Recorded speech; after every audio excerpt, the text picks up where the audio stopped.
بسم اللہ الرحمن الرحیم۔ بسم اللہ الرحمن الرحیم، الحمدللہ والصلاة والسلام علی رسول اللہ۔ معزز طلبہ اکرام، آج ہمارا سبق صحیح البخاری حصہ اول سبق نمبر 7 ہے، جس میں ہم صحیح البخاری کا تعارف اور اس کا حصہ چہارم جو ہے وہ پڑھیں گے۔ آج کا سبق پڑھنے سے پہلے ہم گزشتہ سبق کا خلاصہ دیکھتے ہیں۔ گزشتہ سبق میں ہم نے صحیح البخاری کی کتب، ابواب اور روایات کی تعداد کو پڑھا تھا۔ صحیح البخاری کو روایت کرنے میں امام بخاری علیہ رحمہ کا خاص اہتمام کتابت صحیح بخاری کے لیے جو تھا، اس کے حوالہ سے کچھ چیزیں پڑھی تھی۔ صحیح بخاری کے مشہور روات اور ہمارے تک صحیح البخاری کی جو سند ہے اس کو ہم نے پڑھا ہے۔ آج کے سبق میں تراجم ابواب بخاری، معلقات بخاری اور شروحات صحیح بخاری جو ہیں اس کے حوالہ سے ہم پڑھیں گے۔ معلق روایات صحیح البخاری میں کافی تعداد کے ساتھ موجود ہیں، جن کی تعداد 1341 بنتی ہے، تو صحیح البخاری میں موجود ہیں۔ معلق روایت کہتے ہیں ایسی روایت کو جس کی مکمل سند یا سند کے شروع سے ایک سے زائد راوی حذف کیے گئے ہوں۔ تو جو صحیح البخاری میں معلق روایات ہیں، ان کے بارے میں اگر ہم پڑھتے ہیں تو اس کی بنیادی دو قسمیں ہیں۔ معلق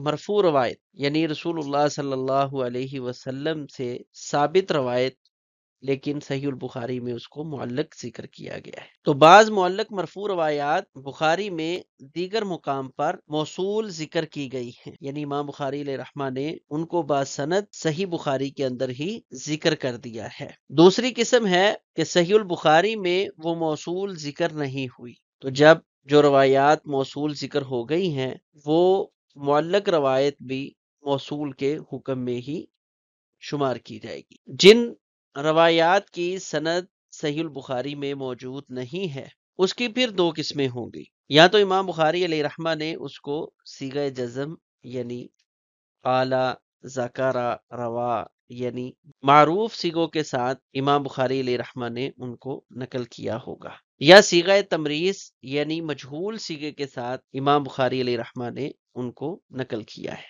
جیسے رویہ، قیلا، ذکرہ وغیرہ ہے۔ تو جو روایات صیغہ جزم کے ساتھ ہیں وہ اکثر و بیشتر صحیح ہیں یا کم از کم حسن درجے کی ہیں، اور جن روایات کو امام بخاری علیہ رحمہ نے صیغہ تمریز کے ساتھ ذکر کیا ہے ان میں سے چند ایک صحیح ہیں، اکثر جو ہے وہ غیر صحیح ہیں، اور یہی وجہ ہوتی ہے مؤلف یا مصنف کا صیغہ تمریز کے ساتھ کسی روایت کو ذکر کرنا۔ یہ اشارہ ہوتا ہے کہ کم از کم اس محدث یا اس عالم کے نزدیک یہ روایت صحیح سند سے ثابت نہیں ہے۔ تو معلق کی دو قسمیں ہوئیں، معلق مرفوع اور معلق موقوف۔ جو معلق مرفوع ہیں یا تو دوسرے مقام پر امام بخاری رحمہ اللہ نے صحیح بخاری میں ہی موصول ذکر کر دی ہیں، تو وہ تو متصل کے حکم میں، صحیح کے حکم میں آ گئی، اور یا وہ صحیح البخاری میں موصول نہیں ہیں، تو ان کی دو صورتیں ہوں گی۔ امام بخاری علیہ رحمہ صیغہ جزم کے ساتھ بیان کر رہے ہیں تو وہ روایات درست ہیں، صیغہ تمریز کے ساتھ بیان کر رہے ہیں تو ان میں سے اکثر و بیشتر امام بخاری رحمہ اللہ کے نزدیک درست اور صحیح نہیں ہے۔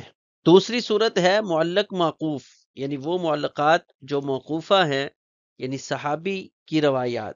تو اس کے بارے میں زیادہ مناسب بات یہی ہے کہ امام بخاری علیہ رحمہ نے صحابہ اور تابعین کے فتاوی جات ان کو مختلف فی مسائل میں ذکر کیا ہے، یعنی بطور دلیل نہیں، بطور تقویت یا عموماً آیات کی تفسیر میں، الفاظ کے معنی میں امام بخاری علیہ رحمہ نے صحابہ اور تابعین کے فتاوی جات کو ذکر کیا ہے، جو کہ صرف بطور تقویت ہے، بطور دلیل نہیں ہے۔ صحیح البخاری کی اہم ترین بحثوں میں جو بحث ہے وہ ہے تراجم صحیح البخاری، یعنی امام بخاری علیہ رحمہ نے جو ترجمۃ الباب ذکر کیے ہیں، حدیث کے اوپر عنوان لگائے ہیں، ان عنوان کی اہمیت۔ علماء کے ہاں یہ قول بہت مشہور ہے، فقہ البخاری فی تراجمہ، امام بخاری علیہ رحمہ کی جو فقہ ہے وہ ترجمۃ الباب کے اندر موجود ہے۔ تو امام بخاری علیہ رحمہ نے ترجمۃ الابواب جو صحیح البخاری میں ترتیب دیے ہیں ان میں کئی ایک مقاصد کو مد نظر رکھا گیا ہے، اور اسی کے پیش نظر اس پر بہت زیادہ شارحین نے، علماء نے کام کیا ہے۔ ترجمۃ الباب سے مراد باب کے بعد سند کے آغاز تک جو عنوان ہے وہ ترجمۃ الباب کہلاتا ہے، یعنی بابن کے بعد حدثنا سے پہلے جو درمیانی حصہ ہے جس کو عنوان کہہ سکتے ہیں اس کو ترجمۃ الباب کہا جاتا ہے۔ ترجمۃ الباب کی دو قسمیں ہیں، بعض اوقات ظاہری تراجم ہوتے ہیں اور بعض اوقات مخفی تراجم ہوتے ہیں۔ ظاہری تراجم سے مراد جب حدیث ترجمۃ الباب کے عین مطابق ہو تو یہاں پر ترجمۃ الباب ظاہری ہے، یعنی جیسا عنوان اس کے مطابق حدیث درج ہو گئی۔ بعض اوقات مخفی تراجم ہوتے ہیں، یعنی حدیث اور ترجمۃ الباب کے درمیان ظاہری جو مطابقت ہے وہ واضح نہیں ہے، ان کے درمیان مطابقت پوشیدہ ہے جو غور و فکر کرنے کے بعد معلوم ہوگی۔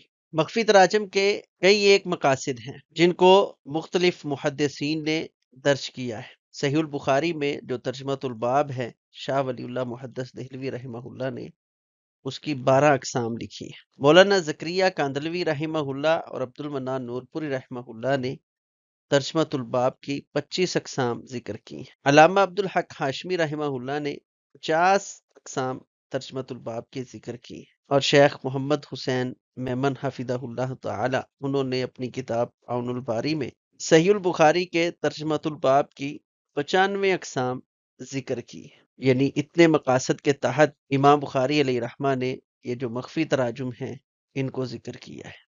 ترجمۃ الباب کے مقاصد میں جو زیادہ تر ہیں امام بخاری علیہ رحمہ سے پیش ہوتے ہیں، ان میں سے نمبر 1، امام بخاری علیہ رحمہ نے ترجمۃ الباب میں عمومی فہم کا رد کیا ہے، اور صحیح البخاری میں یہ بہت زیادہ ہے، یعنی جو چیز عوام الناس میں عام پائی جاتی ہے لیکن امام بخاری علیہ رحمہ اس میں وسعت محسوس کرتے ہیں تو اس تنگ نظری اور عمومی فہم کا رد امام بخاری علیہ رحمہ ترجمۃ الباب میں کرتے ہیں۔ اسی طرح مطلق حدیث کو مقید کرنا، حدیث ظاہری طور پر وہ مطلق محسوس ہو رہی ہے لیکن اس کو کسی چیز کے ساتھ مقید کرنا، اس کو امام بخاری علیہ رحمہ نے ترجمۃ الباب میں کیا ہے۔ اسی طرح تشہید الاذہان، ترجمۃ الباب کے ذریعے امام بخاری علیہ رحمہ نے تشہید الاذہان کیا ہے، یعنی ذہنوں کو تیز کیا ہے۔ اس کے دونوں ہی طریقے امام بخاری علیہ رحمہ نے اپنائے ہیں، بعض اوقات حدیث ذکر کر کے ترجمۃ الباب کو چھوڑ دیا ہے، اور کسی جگہ ترجمۃ الباب ذکر کر کے حدیث جو ہے وہ نیچے ذکر نہیں کی کہ اس عنوان کے مطابق ہم روایت خود درج کریں۔ ترجمۃ الباب میں امام بخاری علیہ رحمہ قوی حدیث کو ذکر کرتے ہیں۔ بعض روایات امام بخاری علیہ رحمہ کی شرط پر پوری نہیں ہوتی لیکن وہ معنی، مفہوم اور وہ روایت دیگر محدثین کی شروط پر مکمل آتی ہیں تو امام بخاری علیہ رحمہ اس کو اپنی الجامع صحیح البخاری میں ذکر نہیں کرتے بلکہ ترجمۃ الباب میں اس کو ذکر کر دیتے ہیں۔ مقصود یہ ہے کہ یہ مسئلہ درست ہے۔ اسی طرح ترجمۃ الباب میں مفہوم مخالف سے مسئلہ ثابت کرتے ہیں، یعنی باب قائم کرتے ہیں کسی چیز کے جائز ہونے کا اور روایت ذکر کر دیتے ہیں اس کی عدم موجودگی میں ناجائز ہونے کی، تو لا محالہ اس کی موجودگی میں وہ چیز جائز ہو جائے گی۔ مفہوم مخالف سے ترجمۃ الباب کو ثابت کیا، جیسے باب الحنوط للمیت، میت کے لیے خوشبو لگانا۔ تو روایت لے کر آئے ہیں احرام کی حالت میں جو شخص فوت ہو گیا اس کو رسول اللہ صلی اللہ علیہ وسلم نے فرمایا تھا وَلَا تُحَنِّتُوهُ، اس کو خوشبو نہیں لگاؤ، تو خوشبو نہ لگانا یہ احرام کی حالت میں منع ہے، تو عام میت کو پھر خوشبو لگانا جائز ہو گیا۔ صحیح البخاری کے ترجمۃ الباب پر بہت زیادہ کام ہوا ہے۔ شارحین نے جس جگہ دیگر چیزوں پر بحث کی ہے وہاں ترجمۃ الباب پر بھی خاصی بحث کی ہے۔ اس کے باوجود صحیح البخاری پر اور خصوصاً ترجمۃ الابواب پر بہت زیادہ کام ہوا ہے، جیسے کہ الگ سے کئی ایک کتب اس موضوع پر لکھی گئی۔ المتواری علی ابواب البخاری ہے، شرح تراجم ابواب البخاری شاہ ولی اللہ دہلوی رحمہ اللہ کے ہیں، الابواب و تراجم امام محمد زکریا کاندلوی رحمہ اللہ کے ہیں، جو صحیح البخاری کے فقط تراجم کے اوپر ہی کتاب ترتیب دی گئی ہے۔ اسی طرح تراجم البخاری ہیں امام ابو حفص کے، مناسبات تراجم ابواب البخاری ہیں شیخ بدر الدین، ترجمان التراجم علی ابواب صحیح البخاری ہیں۔ اسی طرح منہج الامام البخاری فی تراجم ابواب صحیح ہی شرح ابواب من صحیح البخاری، لب اللباب فی تراجم والابواب، یہ ساری کتابیں امام بخاری علیہ رحمہ کے ترجمۃ الابواب یعنی تراجم ابواب البخاری کے اوپر لکھی گئی ہے۔ اسی طرح صحیح البخاری کے ترجمۃ الابواب پر اردو میں بھی بہت کام ہوا ہے۔ اردو شارحین نے بھی جس جگہ دیگر چیزوں پر بحث کی ہے، ترجمۃ الباب پر بھی بحث کی ہے۔ ان میں سے عون الباری فی مناسبات تراجم البخاری، الابواب و تراجم، یہ شاندار کتابیں ہیں جو تراجم ابواب البخاری پر ترتیب دی گئی ہیں اردو زبان میں۔ صحیح البخاری کو اللہ تبارک و تعالی نے یہ اعزاز عطا کیا ہے کہ اس پر قرون اولیٰ سے لے کر اب تک بہت سے علماء نے مختلف انداز میں کام کیا ہے۔ جس طرح ترجمۃ الابواب پر کام ہوا ہے، اسی طرح مستقل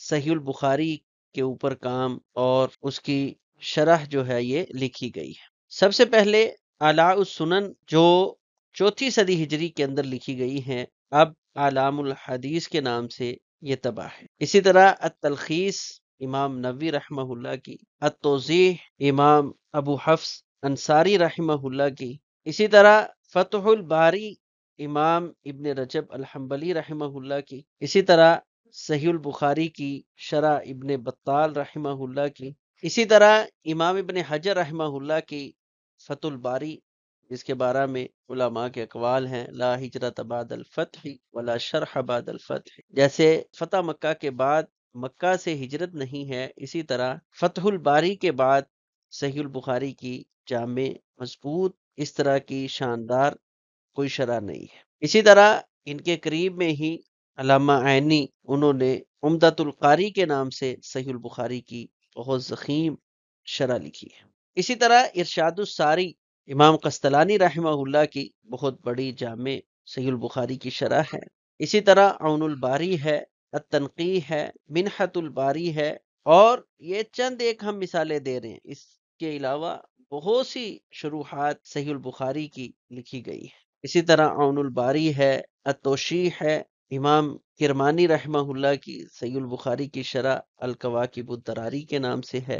اردو کے اندر بھی بہت کام کیا ہے۔ آج کے وقت میں بالکل قریب میں ہی استاد محترم حافظ عبدالسلام بن محمد بٹوی رحمہ اللہ نے فتح السلام کے نام سے بہت ہی جامع صحیح البخاری کی شرح لکھی ہے۔ آخر سے چند ایک روایات کے علاوہ وہ اپنی زندگی میں اس کو مکمل کر گئے تھے۔ اسی طرح الشیخ مفتی عبدالستار حماد حفظہ اللہ تعالی، ان کی اردو زبان کے اندر ہدایت القاری صحیح البخاری کی شرح بڑی جامع ہے۔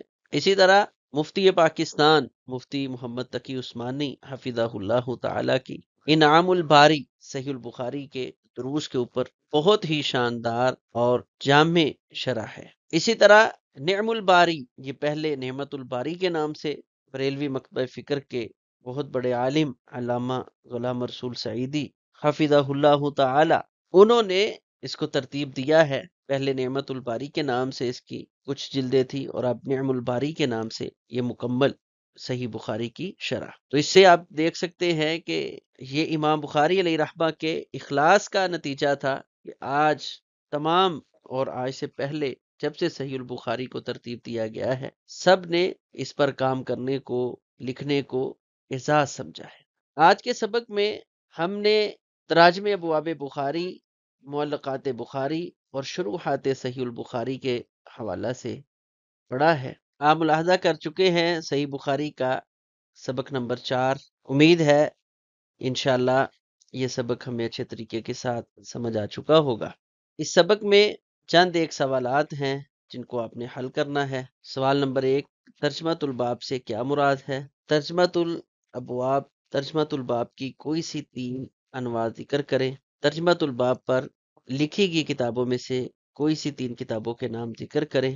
صحیح البخاری کی عربی شروحات میں سے 3 شروحات کا ذکر کریں۔ اللہ تعالی ہم سب کا حامی و ناصر ہو۔ السلام علیکم ورحمۃ اللہ وبرکاتہ۔